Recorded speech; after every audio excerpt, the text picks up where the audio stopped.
এই ডাইক্লোরোমিথেনকে আবার এখানে বসান, CH2 Cl2, এই Cl2 থেকে একটা Cl এখানে সংযোগ হবে আর একটা হাইড্রোজেন এখান থেকে বের হবে, বের হয়ে কি হয়েছে HCl উৎপন্ন হয়েছে। তখন এখান থেকে হাইড্রোজেন যখন হ্রাস পায় তাহলে ক্লোরিন কি পাবে, বৃদ্ধি পাবে, তাহলে আমরা উৎপন্ন হবে একটা CHCl3, এর নাম হচ্ছে ট্রাইক্লোরোমিথেন। ট্রাইক্লোরোমিথেন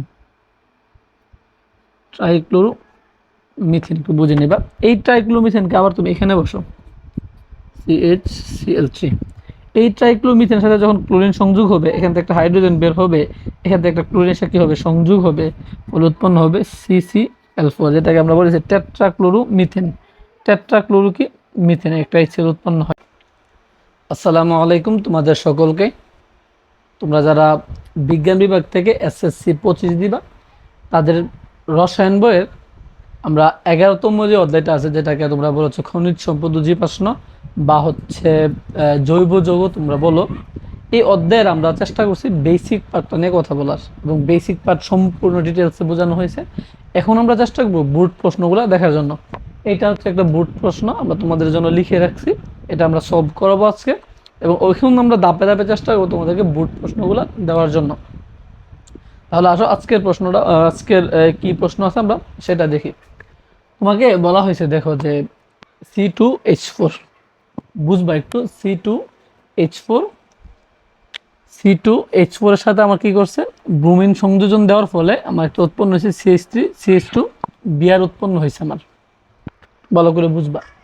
তাহলে C2H4 অবশ্যই একটা ইথিন, C2H4 একটু বুঝবা, C2H4 তার মানে একটা ইথিন, এবং তার সাথে যখন তুমি ব্রোমিন সংযোজন দিচ্ছ একটা উৎপন্ন হচ্ছে X, যার নাম হচ্ছে একটা কি অ্যালকাইল ব্রোমাইড। ঠিক আছে, বুঝলাম। এরপরে তোমাকে বলছে যে একটা সোডিয়াম ইথানোয়েট দেওয়া আছে তোমার কাছে, সোডিয়াম ইথানোয়েট দেওয়া আছে, সোডিয়াম হাইড্রোক্সাইড ক্যালসিয়াম অক্সাইডের উপস্থিতিতে উৎপন্ন হয়েছে যে একটা Y উৎপন্ন হয়েছে এবং সোডিয়াম কার্বনেট উৎপন্ন হয়েছে। আমরা যদি উদ্দীপক না ধরতে পারি আমরা কিন্তু প্রশ্ন সলভ করতে পারবো না, উদ্দীপকটা ধরা হচ্ছে মেইন। তুমি লক্ষ্য করো, তোমাদেরকে বলছিলাম যে ডিকার্বক্সিলেশন বিক্রিয়ার মাধ্যমে একমাত্র কি পাই, কার্বন সংখ্যা হ্রাস পাই, আমরা তোমাদেরকে বলছিলাম।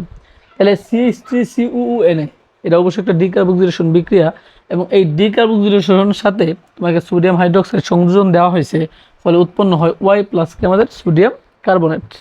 তাহলে ওয়াইটা কি আসলে, যেহেতু বলছি ডিকার্বক্সিলেশনের মধ্যে কার্বন সংখ্যা হ্রাস পায়, তাহলে এখানে আছে 2 কার্বন, এখানে হইব কই কার্বন, 1 কার্বন, তাহলে এই ওয়াইটা হচ্ছে একটা মিথেন হইব।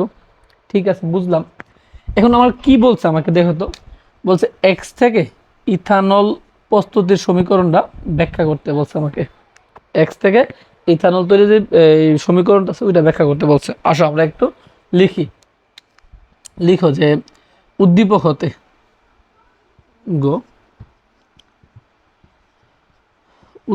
হতে C2H4 প্লাস হচ্ছে HBr CH3CH2Br উৎপন্ন হয়েছে। একটু বুঝো, তুমি কিন্তু লিখতে পারো গ নম্বরটা যে X থেকে ইথানল প্রস্তুতির সমীকরণ নিচে ব্যাখ্যা করা হলো, তারপর লিখলে এটা। এখন C2H4 তুমি দেও, C2H4 মানে হচ্ছে কি অবশ্যই একটা অ্যালকিন, তাহলে হচ্ছে আমাদের CH2 দ্বিবন্ধন CH2 উৎপন্ন হইলো।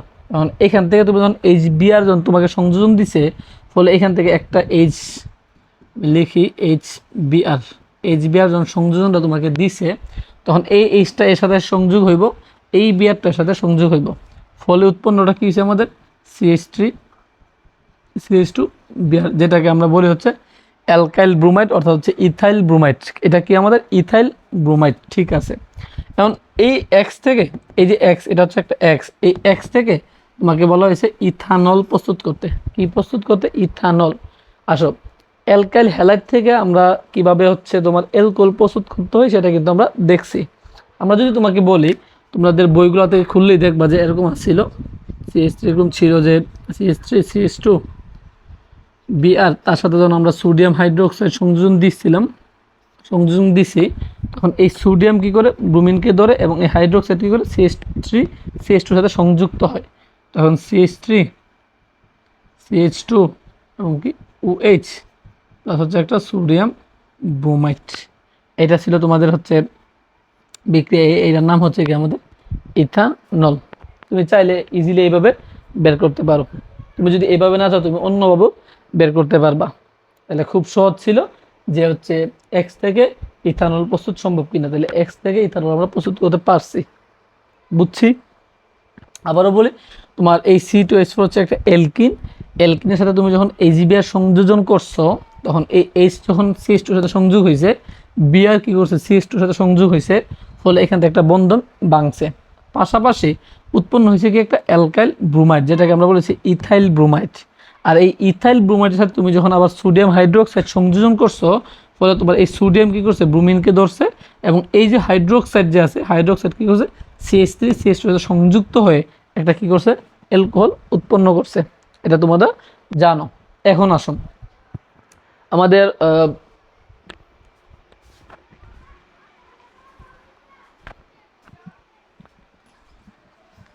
আমাদের ঘ নম্বরে কি প্রশ্ন বলছে। ঘতে বলা হয়েছে যে এ ওয়াই থেকে ধাপে ধাপে CCl4 মানে প্রস্তুতিটা সম্ভব কিনা তোমাকে বলা হয়েছে ওয়াই থেকে। তাহলে ওয়াইটাকে আমরা একটু দেখি তো, ওয়াইটা কি বলছে আমাদের। তাহলে আসো বলবা যে উদ্দীপক হতে কথাটা লিখে নিবা, উদ্দীপক হতে, উদ্দীপক হতে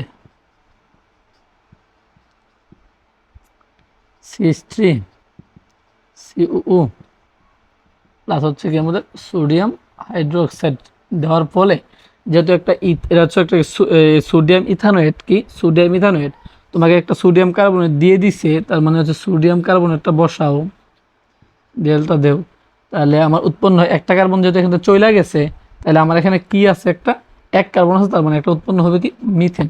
তাহলে উদ্দীপকের লিখবা, উদ্দীপকের ওয়াই হচ্ছে কি মিথেন। কিভাবে লিখবা, উদ্দীপকের ওয়াই হচ্ছে কি মিথেন। মিথেন থেকে CCl4 প্রস্তুতি নিচে কারণ সব ব্যাখ্যা করা হলো। তাহলে লিখো। আমরা তোমার মনে আছে কিনা যে আমরা যখন মিথেন থেকে যখন CCl4 উৎপন্ন করি, কয়টা ধাপে সম্পূর্ণ হয়ে বলছিলাম, 4টা ধাপে সম্পূর্ণ হয়ে বলছিলাম। তাহলে 4টা ধাপ কি কি ছিল। প্রথম ধাপে তোমার মিথেন, যখন মিথেনের সাথে তুমি কি সংযোগ করছিলা, ক্লোরিন সংযোগ করছিলা। খেয়াল করে দেখো, মিথেনের সাথে তুমি কি করছিলা, ক্লোরিন সংযোগ করছিলা, এবং অবশ্যই সূর্যালোকের উপস্থিতিতে। যখন ক্লোরিন সংযোগ করছিলা, এখান থেকে একটা হাইড্রোজেন হ্রাস পায়, এখান থেকে একটা হাইড্রোজেন কি পাই, ক্লোরিন বৃদ্ধি পায়। ফলে আমরা বলছিলাম তোমাদের যে একটা HCl মুক্ত লিখে দিবা, 4টা HCl তোমরা মুক্ত লিখে দিবা, 4টা HCl অবশ্যই লিখবা, লিখলা, এবং 4টা ক্লোরিন তুমি মুখস্থ লিখে দিবা। তোমাদেরকে বলছিলাম অনেক আগে, আমি যখন বেসিক পার্টটা পড়াই তখন আমি তোমাদের বলছি এটা। যখন ক্লোরিন সংযোগ দিছো, তখন মিথেন থেকে একটা হাইড্রোজেন হ্রাস পায়, এখান থেকে একটা ক্লোরিন এখানে এসে অ্যাড হয়, তখন উৎপন্ন হয় CH3Cl। বুঝছো কথা, মানে এখান থেকে একটা ক্লোরিন তার সাথে সংযোগ হচ্ছে, আর এখান থেকে একটা হাইড্রোজেন বের হচ্ছে, ফলে এখানে একটা ক্লোরিন যে আছে, সেই ক্লোরিনের সাথে হাইড্রোজেন সংযোগ হয়, কি হয়েছে আমাদের একটা হাইড্রোক্লোরিক অ্যাসিড হয়েছে। তখন এটার নাম কি হইতেছে আমাদের ক্লোরোমিথেন। তুমি যাই বলতে পারো ক্লোরোমিথেন। তারপর এই ক্লোরোমিথেনকে এখানে বসাও CH3Cl, তার সাথে যখন ক্লোরিন সংযোগ দিচ্ছে, এখান থেকে একটা ক্লোরিন তার সাথে এসে সংযোগ হবে, এখান থেকে একটা হাইড্রোজেন কী হবে অপসারিত হবে, ফলে CH2Cl2। তার মানে এটার নাম কি হবে ডাইক্লোরোমিথেন। ডাইক্লোরোমিথেন, ডাইক্লোরোমিথেন, ডাইক্লোরোমিথেন উৎপন্ন হয়। এই ডাইক্লোরোমিথেনকে আবার এখানে বসাও CH2Cl2। এই Cl2 থেকে একটা Cl এখানে সংযোগ হবে, আর একটা হাইড্রোজেন এখান থেকে বের হবে, বের হয়ে কি হয়েছে HCl উৎপন্ন হয়েছে। তখন এখান থেকে হাইড্রোজেন যখন হ্রাস পায়, তাহলে ক্লোরিন কী পাবে, বৃদ্ধি পাবে, তাহলে আমরা উৎপন্ন হবে একটা CHCl3, এর নাম হচ্ছে ট্রাইক্লোরোমিথেন। ট্রাইক্লোরোমিথেন, ট্রাইক্লোরোমিথেন একটু বুঝে নেবা। এই ট্রাইক্লোরোমিথেনকে আবার তুমি এখানে বসো CHCl3। এই ট্রাইক্লোমিথেনের সাথে যখন ক্লোরিন সংযোগ হবে, এখান থেকে একটা হাইড্রোজেন বের হবে, এখান থেকে একটা ক্লোরিনের সাথে কী হবে সংযোগ হবে, ফলে উৎপন্ন হবে CCl4, যেটাকে আমরা বলেছি টেট্রাক্লোরোমিথেন। টেট্রাক্লোরো কি মিথেন, একটা HCl উৎপন্ন হয়। বুঝছো, এটার নাম হয় টেট্রাক্লোরোমিথেন। তাহলে দেখো তো ধাপে ধাপে, এটা হচ্ছে একটা ধাপ, এটা হচ্ছে 2 নম্বর ধাপ, এটা হচ্ছে 3 নম্বর, এটা হচ্ছে কি 4 নম্বর ধাপ। তাহলে ধাপে ধাপে টেট্রাক্লোরোমিথেন প্রস্তুত করা সম্ভব হয়েছে।